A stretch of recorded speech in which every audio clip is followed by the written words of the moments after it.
Hello, my name is Orange, and welcome to Age of Wonders Planetfall.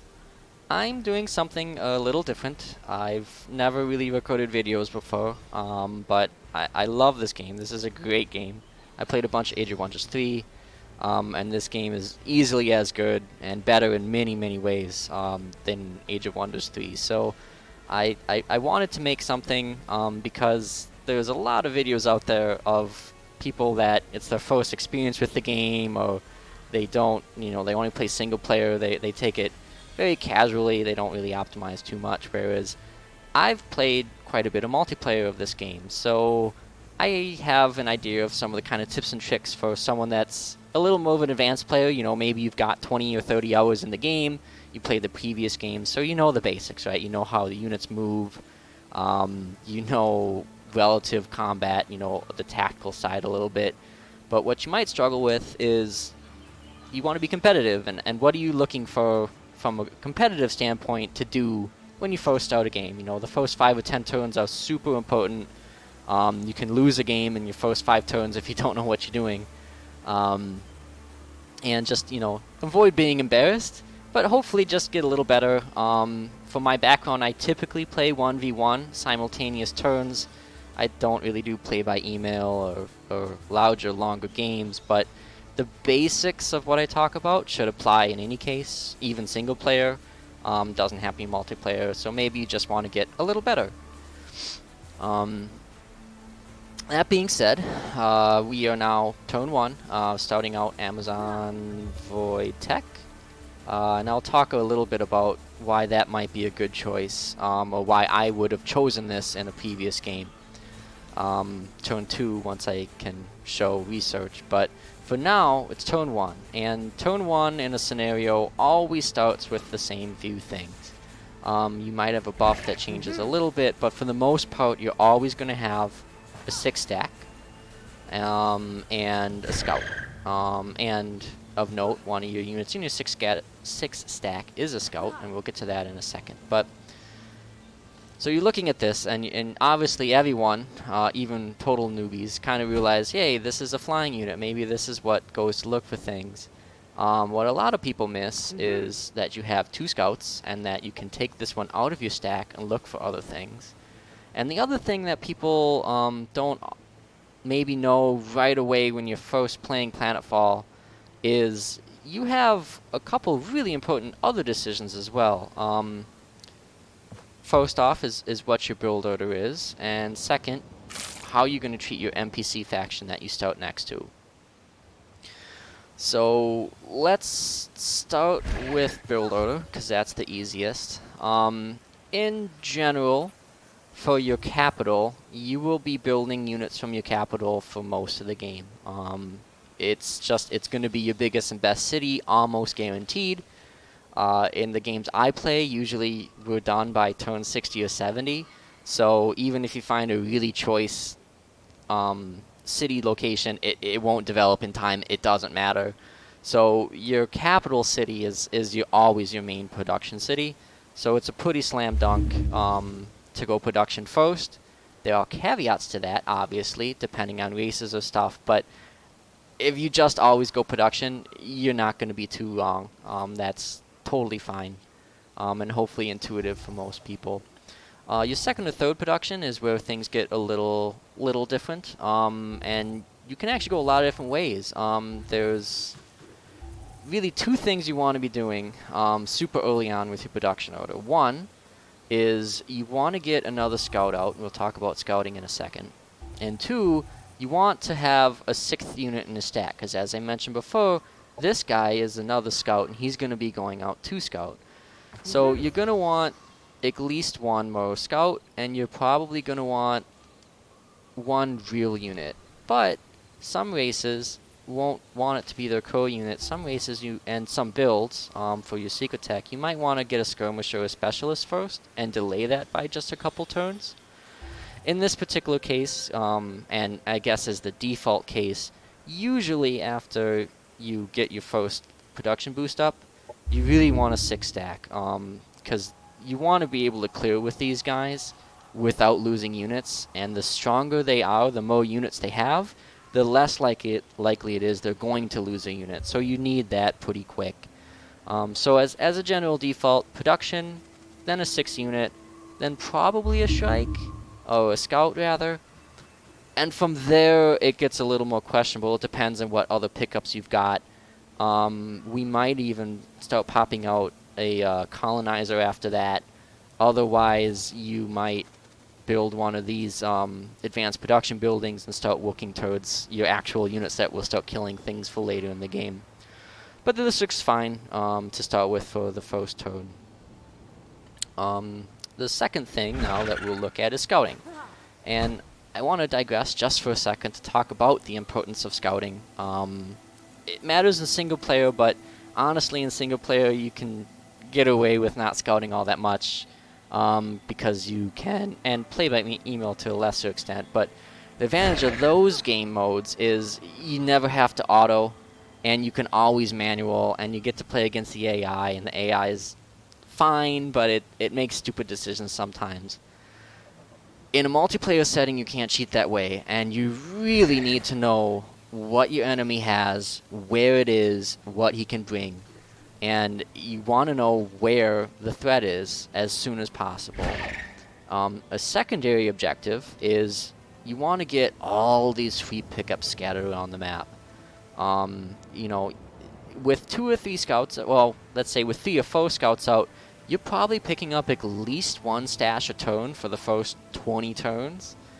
And that is significant. That is a huge boost to your economy. It's well worth the 4 gold per turn upkeep, probably on stashes alone, not even accounting for the actual vision and knowledge, map knowledge you're getting.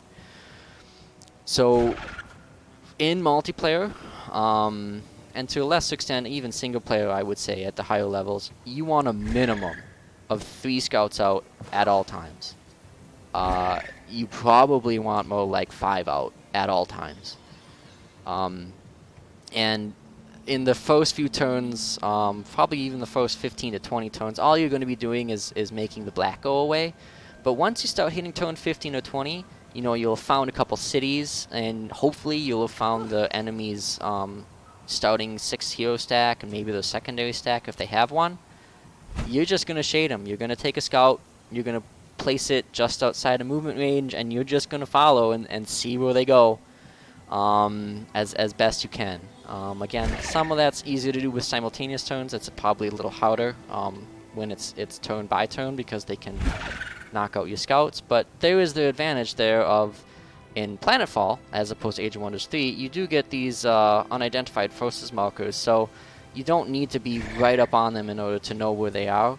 You can see them in the gray and make assumptions a little bit about which direction they move. So it's still important, but in simultaneous turns, it's vital. You need to get scouts out. That being said, I'm going to start with this one, actually, because I know what the other one's going to do. And let's just pick a direction and go. That was a really stupid direction. I should have paid attention to the map. That's the edge of the map, so I didn't reveal anything, but oh well. Mistakes like that aren't killer. You can make a lot of stupid little, some of the less optimal stuff like that, and be fine. The stuff that kills you is losing units early. Losing a hero early can really hurt. But I find, and again, this is digressing just a bit, but the easiest way to lose a game of Age of Wonders is to quit. Where you're like, oh, I must be done. There's no way I can come back from this. And a surprising amount of the time, that's not true. You can come back from some pretty shoddy situations because you never know what your enemy's up to or what he may have lost or what's affecting him. So just don't quit. There are a couple ways to catch up in this game if you have to. Not easy, but if you play it out to the end, that's the only way to know for sure that you lost the game. Now with the second scout, let's pick this up. This is actually a really interesting decision because this is a 6 unit, not a great unit, but a fine unit to just have. 41 production is nice, and it would kickstart me towards my overall production, but this might let me totally skip a whole unit that I was otherwise going to produce. So I will take the soldier, which lets me cancel building the extra huntress. I can get my scout out earlier, and that's just nice. That's a really nice pickup to start with.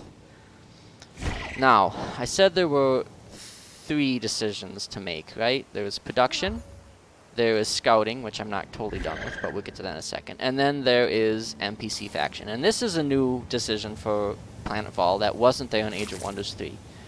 You always have an NPC faction guarding a landmark next to you.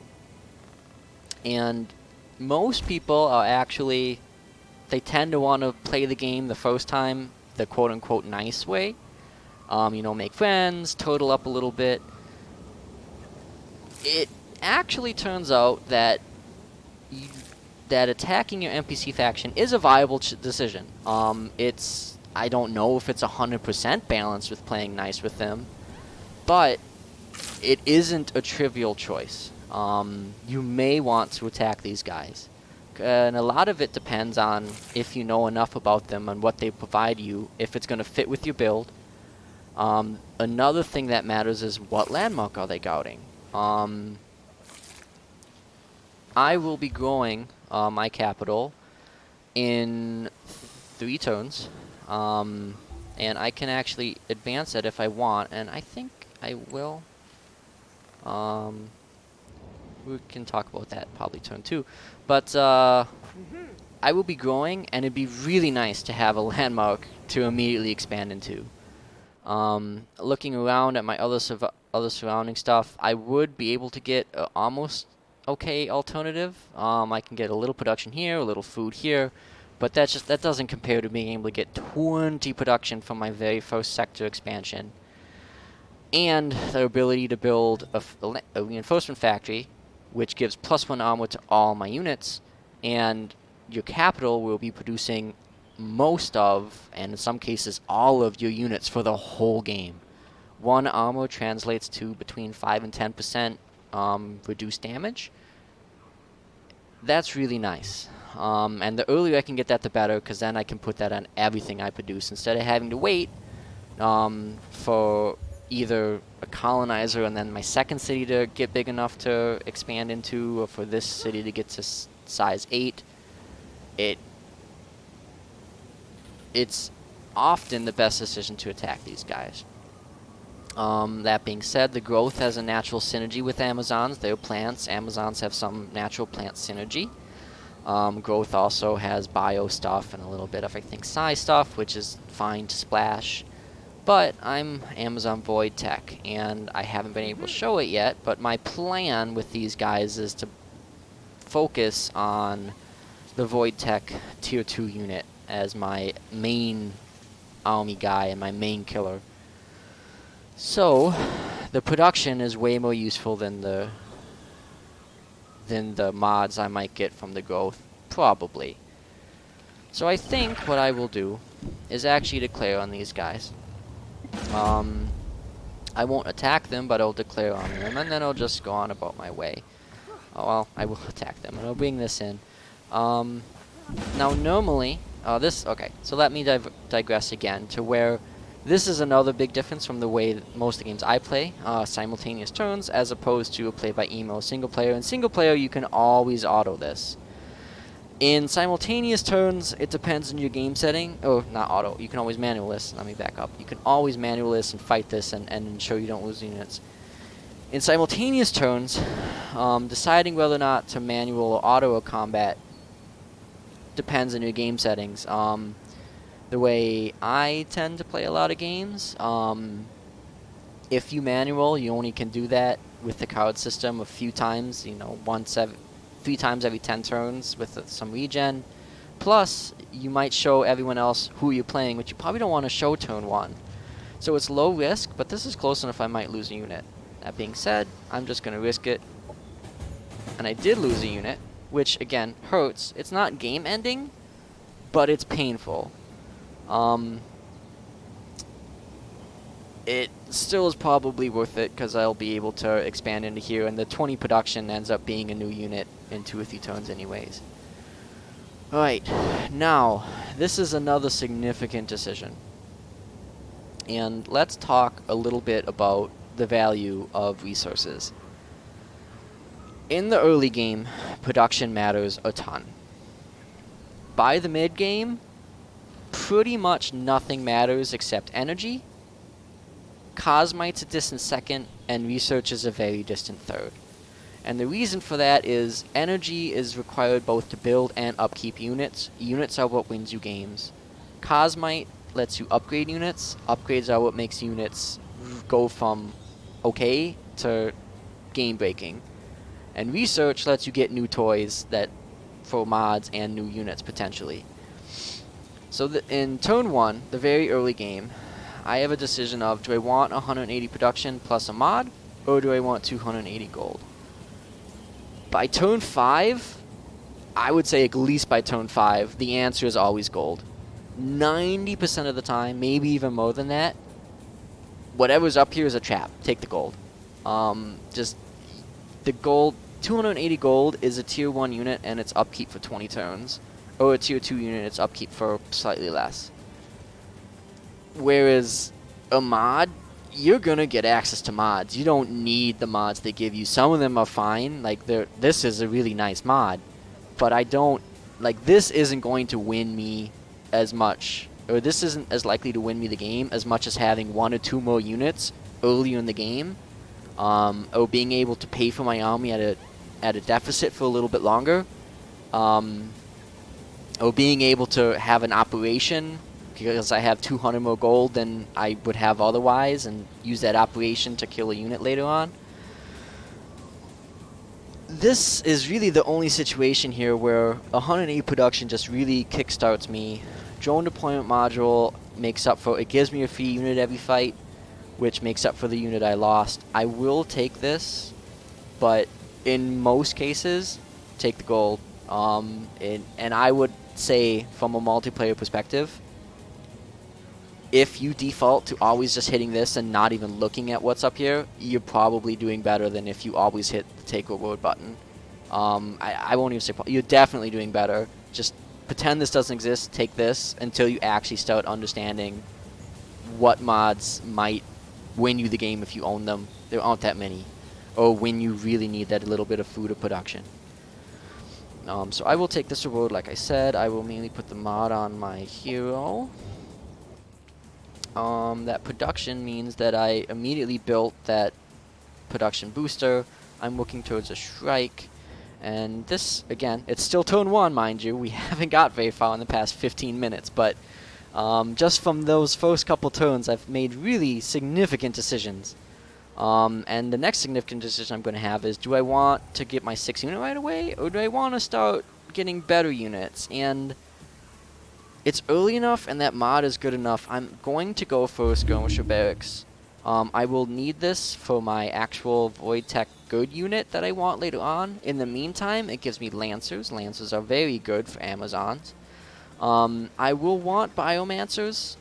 They are probably the best unit in the Amazon roster. But I start with one. The AI in auto does a pretty good job of making sure your supports don't get punched out, so I don't expect to lose it. I'd rather have my 6th unit be something with a little more killing power, so I'll build the Skirmisher Barracks looking towards building a Lancer as my 6th unit. I have a little bit of movement left here. This will give me food, which isn't super useful, because by the time I get to it, well, no. Next turn I'll get it. So yeah, let's move towards getting that, I guess. These don't matter. And we're finally done with turn 1. Again, the first probably 5 turns have a lot of decisions. After that, you're just moving scouts for a while. But I want to emphasize that these first few decisions can lose you a game if you do it wrong.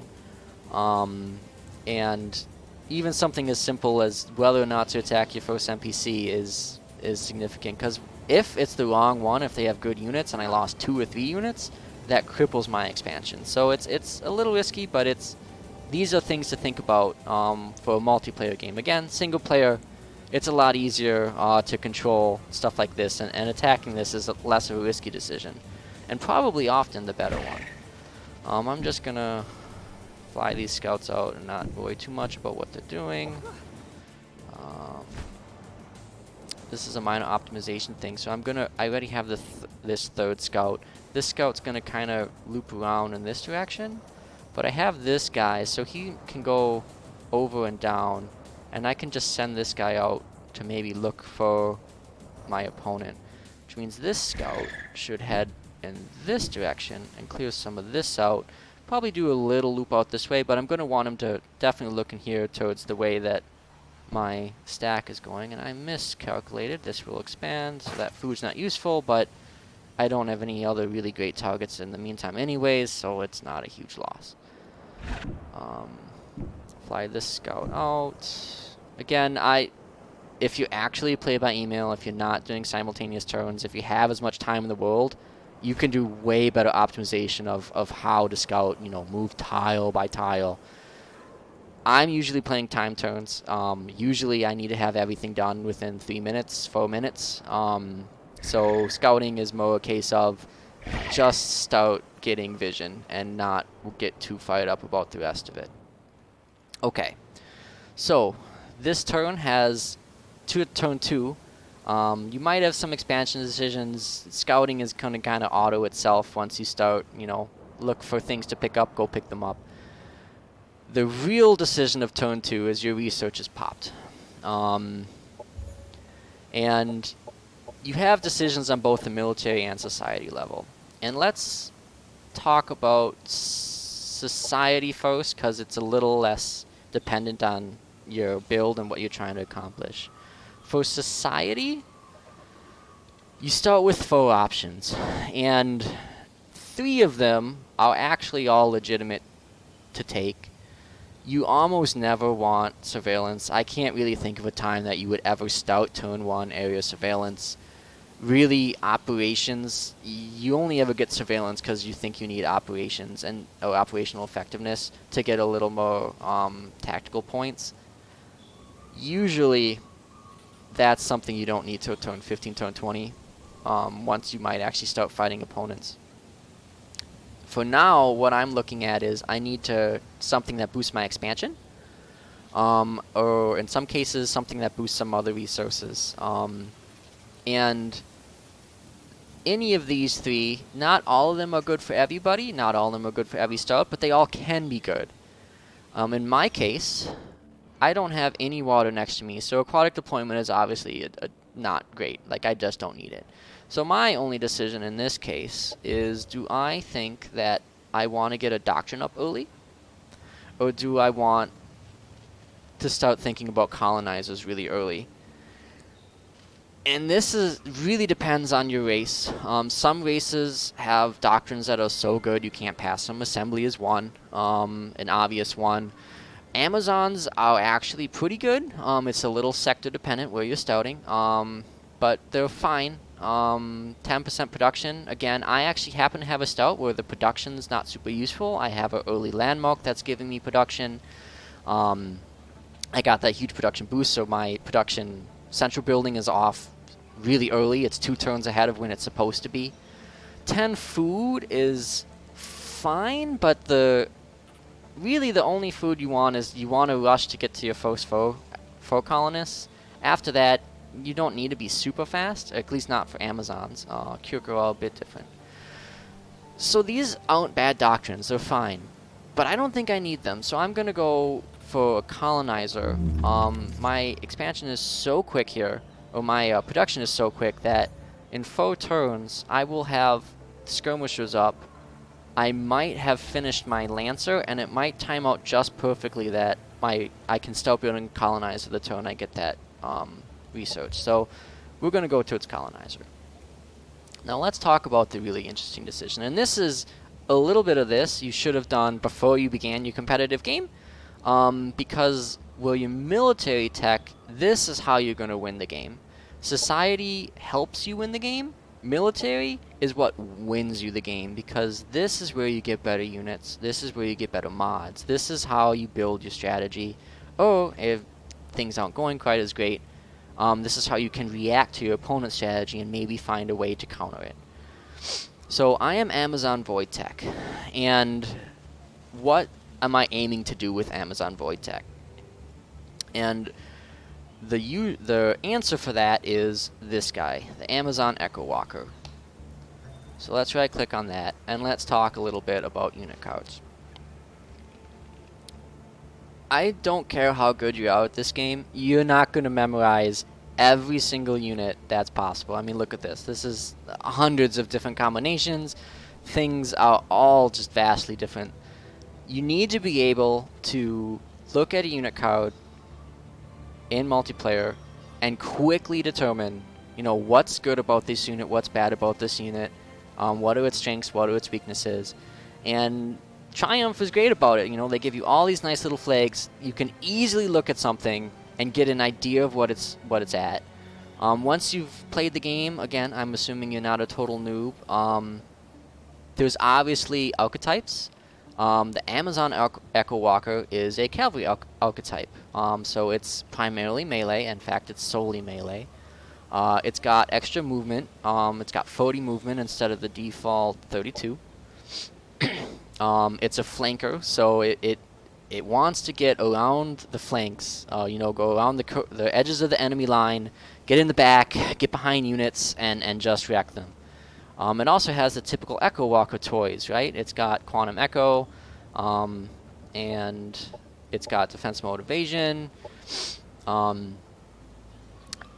and it's unique among the Echo Walkers, right? So, Triumph, in the later stages of Age of Wonders 3 and in Age of Wonders Planetfall, has done a really neat thing where all of these secret techs, they all have unique units. Well, many races have unique units within the unique units. So the Amazon Echo Walker can do things none of the other ones does because it is a cavalry unit. The other Echo Walkers are infantry. How does that help me? Well, it's mounted. How does that help me? Well, mounted gives me access to things like, where is it? Advanced Sensing Controller. That gives me morale. Morale equals crits. That's really cool. There are some other toys further down I can't find right now. Oh, whatever. Oh, right, I was thinking of Amazon leaders get a boost. It's a mounted unit. So it's mounted, right? So mounted is really good for me. What else is it good? Again, it's got flanker. And its Void Glaive has charge. The other Void attacks do not have charge. So this unit can get in the back line and just destroy what's back there. And it isn't... You don't need 18 of these. But if you get 6 to 8 of them, and then support them with something as a front line, you can really do well. So this is going to be the focus of my game. I want Echo Walkers. So I will tech towards that to start, but that's not good enough. Just knowing that I want Echo Walkers, in Age of Wonders 3, getting a unit was usually good enough. In Age of Wonders Planetfall, you also need to kit it out with appropriate mods, right? You need to upgrade it so that it's not just this default stack of stuff. You also need to give it as many other benefits as you can, usually as cheaply as you can, or as time efficient as you can. Luckily for me, one of the things I want, I'm getting because I have to get it to get towards Echo Walkers. Phase Walk Modulators. Well, why are these good? Phase Field. Why is Phase Field good? Phase Field is good because it lets me walk through obstacles. It also gives me a 20% harder to hit in combat. The one shield isn't bad either, but that means that now I don't have to walk around the flanks. I can just walk right up through cover and just attack the enemy, which is great. So this is a huge survivability boost, a huge tactical mobility boost. The Phase Walk Modulator will be going on my Echo Walkers and probably never come off for the whole game. The disadvantage of Echo Walkers, or one of them, is the Void Glaive isn't one of my normal damage types, so I probably won't really be getting too deep into my weapons techs, just because the mods aren't going to help me in many cases. If I was going to be focusing on my Lancers instead of my Echo Walkers, the laser techs would be really good, but I probably will only build 1 or 2 Lancers, so I don't need them. that means I need to look elsewhere for buffs other than just my weapons mods. So, what do I want? Well, stagger resistance. That's another really quick, easy mod that I can get. Stagger resistance is huge. Staggering and removing actions is extremely punishing, and there's a lot of races that can do it relatively cheaply. All the sniper races have an easy way to do it. Someone like Vanguard, they can throw grenades and do stagger resistance, and every stagger resistance, it kills your mobility, and that's your advantage with Echo Walkers. So you don't want to lose that mobility, you don't want to lose attacks. Stagger resistance is huge. Again, that'll be going on, and that might also stay on for the whole game on my Echo Walkers. So that's mod 1, that's mod 2. What's mod 3? Well, there we have options. We could get Void Augmentation.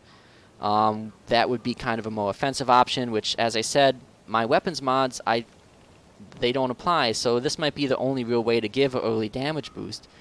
Will I need it? Maybe, maybe not. 17 damage on a single action attack isn't bad, plus I get some other damage boosts. The other way I could go, again, we talked about it a little bit, the 300 morale. Morale is something that probably deserves a video all of its own someday. But loosely, more morale means more crits. More crits means I hit more and hit harder when I do. So this is something I might want to look at. This is also really good. The Primal Ruinous Amplifier can no longer be flanked. I will be flanking in the backline, but that means that I might be overextended a lot of times. And not being able to be flanked will be a huge defensive boost. The 2 sensor range isn't a huge deal. Detection is fine. I mean, I would want one of these on some of my units just to see invisible stuff. But can no longer be flanked is a huge boost. And again, 10% harder to hit. I'm starting to stack that with my 20% harder to hit from this. So there's a natural synergy there. And that early natural synergy, where with just 1, 2, 3, 4 techs, I have a unit that's a tier 2 unit, cavalry unit, that has 30% evasion, cannot be flanked, has stagger resistance, can walk through walls. And I can have that online. Well, I don't have any extra research yet, but for 13 plus a little extra, I'll probably have those fully online, fully modded by turn 25. And something like that is what wins you a game. And you need to be able to look at texts and look at builds and try to find a way to do that. In my 1v1 simultaneous turn multiplayer, games are typically over by turn 50, turn 60. Again, if you play other game setups that might last longer, but this still never hurts. To have an early advantage like that really can snowball. Once you get that up and running, I can tech to whatever I want. I can go way deep in my unit racial tech tree and continue to accrue advantages. But you need an early build like that. You need to know when you start a competitive game, what am I aiming for, why am I aiming for it, what mods might help me, what's my composition going to be, stuff like that. So I've done my 2 techs, I've done my early scouting. Let's hit end turn, and we'll go a little quickly through these last couple turns here. Just in case I think I forgot about something, I will auto this combat. And I lost a unit, so that's actually a real bummer. I wasn't expecting to do that. This Enforcer probably got a lucky hit off, which this gives me now an opportunity. Let's just do that right away. We're going to want to. This gives me an opportunity to talk about, okay, so now what? I'm 2 units down on my scouting stack. I really can't expand, so I have to change my plan. And that isn't awful. That's not game ending. It just means that my expansion is going to be a little slower. I need this to finish. I'll need a couple more units. It's not the end of the world, but you need to be flexible. So I know my tech plan, that's not really going to change, but my production plan might, right? So I had other plans. Now I need to say, well, I need a couple units. And typically, your priorities in the early game, priority 1, get 2 to 3 scouts out, preferably 3. But if there's a persuasive reason why you can't build a scout, maybe that goes down. But you need at least 2. Priority 2 is you need a 6 stack. You need some units getting experience. You want your leader to be getting experience so you can upgrade them. You need to be clearing sites to get site bonuses. You need a 6 stack. So any other things I wanted to do, which namely would be, again, get this production up and get a second city out. That takes secondary priority. I need my 6 stack. After that, I'll build towards my colonizer. Again, it'll be a little delayed because I had some bad luck, but it's not the end of the world. You have to remember I had good luck, or good decisions, right? Where I gained 2 turns of production by taking this and taking that production. I gained a little bit of food, so I'm starting to grow quicker than I would otherwise. It's not the end of the world. Don't panic. Since it's turn 3, let's talk about something a little more advanced again, and that is colonist control. Again, this is something that's new to Planetfall that wasn't in Age of Wonders 3. If you're playing a play-by-email single player, you can absolutely optimize going colonist by colonist. As a general rule of thumb, in simultaneous turns, don't worry about it. And the reason why is each colonist is 5, which is nice, but even with all my colonists, I'm still getting something.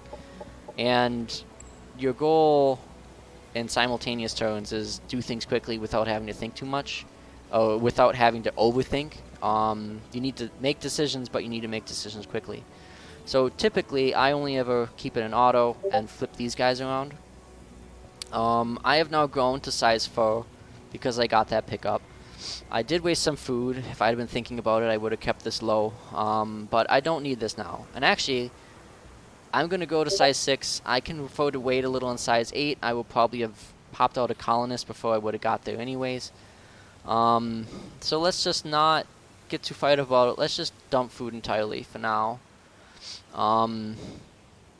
With your capital, usually I will just leave it flat default, probably for the first 10 turns or so before I really worry about it. Since have the chance to spend more time to think about it, and since I'm making this video, I will make some decisions. But to be honest, I probably would have just left this on default in most conditions. But I don't need the food right now. What do I need? Tech is not bad, but what I really need right now is production. I need to complete this. I need to get a couple units out. This is one annoying thing, just as a side note for Triumph someday. If I could queue up my unlocked units before I build it, it would be nice. It's not necessary because production actually carries over, but just a side note. So I will want production.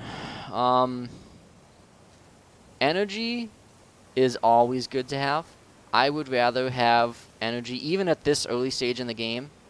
I would rather have the extra energy than the extra tech, because energy gets banked.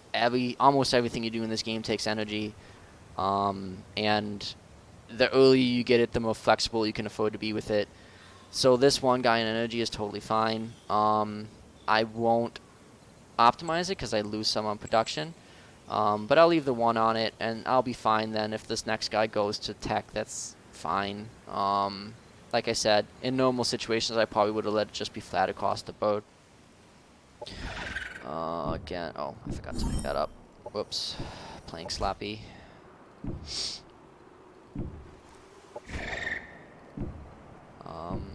And we'll hit end turn one more time. And I don't think I didn't even get to turn 5, did I? I'm still in turn 4. Yeah, still in turn 4. But I'll kind of leave it at this. Again, hopefully some of the stuff I talked about is ways to think about the game that might help you. As an overall summary, scout. Scouting wins games. That is if you take nothing away from this, it's learn to scout. Second thing to take away is kind of have a plan. Just learn how to read unit cards and understand how mods might change them. I don't have a really great example. Maybe someday I'll make another video that shows a modded out unit and you can kind of see why stuff synergizes or why it's good. But point being, after scout, have a plan, and be flexible with it, but you need to at least have something to be flexible from. You don't just start out with having no clue. And then the third thing is, honestly, don't sweat the small stuff too much. I emphasize scouting because it's not, like, a lot of people don't think it's a big deal, but it is. It's a huge deal. A lot of this other optimization as far as production of your cities and stuff, that is frankly small stuff. Um, but the your tech order is not small stuff. Probably the first 3 to 5 things you build in your capital is not small stuff, and then the NPC decision is also not a small stuff. Um, I guess I will make one last quick talk, just about where do I go on the society tech. I talked about military tech, but with society, this is one that I typically have a pretty solid build. In 90% of my games, I will follow this exact build, which is start with either a doctrine or frontier facilities, potentially aquatic deployment, but usually one of those two. Once I get frontier facilities or the doctrine, I will probably get the other one. Sometimes I skip the doctrine entirely, but usually I want both of these. After that, of these four, I always go energy development. Like I said, energy it's so much more important than every other resource very quickly in the game. So I always get energy development. I don't build the buildings all that much. I usually build the minus 10% energy cost of my capital, but I might not build either one anywhere else. You will learn, and maybe I'll talk about it again in a future video, about how little the sector optimization matters. It really doesn't. You just build what you need at the time you need it, and it'll figure itself out. But the energy sector level is good. That is significant. And again, some future day maybe. But what I really want is I want this, I might want a doctrine, I want energy development, but the real goal here is you need Cosmite. And Cosmite Research Center is the only way that you can guarantee to double your starting Cosmite income. Which is, it's big. So, bang, bang, bang, bang. That's my first faux tax. Fifth tech, almost always surveillance, not because I really need surveillance, but because I want operation effectiveness. Deploy monitor for surveillance. This is the only one that matters in multiplayer, and even then it's not. I thought it was super useful when I first started the game, but there's now a time limit on it. It only lasts for 10 turns, which makes it significantly less useful. It's not bad, but spending the gold on it is probably not worth it, because you should have your scouts out, and your scouts should be doing that job without needing to use a monitor. Operation effectiveness is really important. Getting that extra few tack points, and to a lesser extent the defense, is really great. Tactical operations are one of the ways that you can win fights you should have lost, or at least make sure you kill a unit even in a losing fight. After I get that, things open up a little more. I may want to get this doctrine. I may want to get covert operation, because energy siphon can be game breaking. I think it's actually overpowered right now. And then from there, it really just opens up. Usually Dawn of a New Union and going up from there is really low priority. None of these are great for me. Oh, none of these are really great in multiplayer. If you lose heroes, Resurrection is fine, but the games I play, it's trivial. But if you lose that many heroes, you probably won't get the chance to resurrect them anyways. Your goal is not to lose any heroes if you can avoid it. So usually, from there, you start heading towards colonist care again, because you want to get, not colonist care, colony infrastructure, because you want the Cosmite income. The exploitations are worth a discussion someday because of movement. But anyways, that's still kind of the first 5 to 6 techs there. Again, military will drastically change based off of what you're aiming for. There's some builds that you might not research a single one of your secret techs, or maybe just the first one, and then just be going for weapons techs. There's some builds where you get mostly racials. Maybe your goal is to get your tier 3 or tier 2 flyer, something in here, and then work with that. So you got to rush, bang, bang, bang. So military, it's a lot harder to make overall judgment calls. The only one I will say is, I think every race has a weapons tech that gives you a damage operation. You want to pick that up as soon as reasonable, because again, the best way to stop a unit is to kill a unit, and operations are the only way that you can guarantee that if your unit almost dead, that bang, he can die.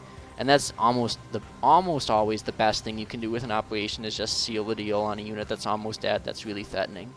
So you really want to have at least one nuke on the field, and the first tier weapons tech that does that is the easiest. There's some secret techs that do it, but usually you want that. And other than that, I think that's everything I want to talk about. Let me know sometime if you want me to make another video talking about maybe stuff turn 10 to 15, 10 to 20.